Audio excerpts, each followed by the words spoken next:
Ako si... Ako si Albert. Kaya talaga, hindi ako nagtrabaho kanina. Giskantihan ko ni Sir kanina. Kaya na umiyak ako. Sige, sige, Sir. Sige, sige, Sir. Sige, bye.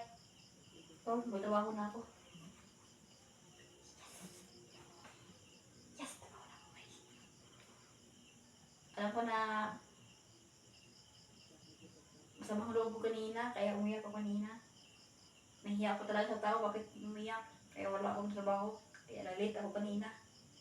Ganun kasi yung manager kay stricto kaya galit. Na huminta lang akong trabaho doon. Kasi alagaan ko yung mama ko. May sakit yata eh. Pero masakit sa loob ko. Umiyak ko kanina eh, hindi ko iniwan kanina. Ayaw kong iiwan ng anak ko, pati asawa ko. Baka may babae na. Pero, dito yung alam eh. Pasensya mo talaga.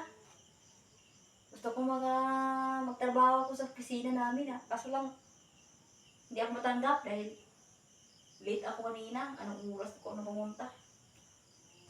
Ganun yung mga manager ko kanina. Magalit, puro galit na galit. Sobrang galit niya. Pati ako, nadamay na. Alam ko talaga.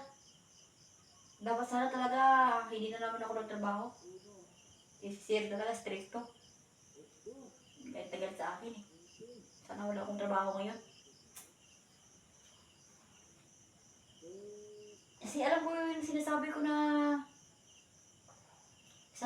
saan si Dinis, yung kaibigan ko natin.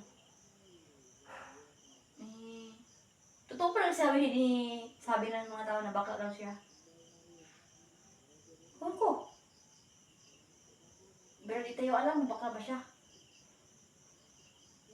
Alam ko, taga-promote nanay ko, isang lesbian. Kasi, hindi naman alam na ipipilit pagkalalaki ko, pagkababae natin. So, ganyan talaga kasi, tanggap lang. Alam ko na yung gusto ko yung pagkatao ko na gusto ko magtrabaho sa opisina, kaso lang hindi ako matanggap. Dahil, baka hindi ako matanggap ng lesbian ako, sabi ni Sir. Pero sabi siya kanina, bakit? Hindi naman siya nasabi kanina na lesbian ng late ako. Sabi niya kanina, sikantihan niya ako kasi late daw ako. Oh, wala naman masama mag-late eh. Ganun mga manager stricto. Dapat talaga hindi ka magtrabaho. Kasalanan ko to eh. Dapat kasi, hindi ako nagtrabaho sa opisina. Alam mo si Sir, stricto. Alam ko talaga mahigpit. Kaya talaga yan, dapat talaga hindi na ako nagtrabaho sa opisina. Buwisit. Kasalanan ko eh.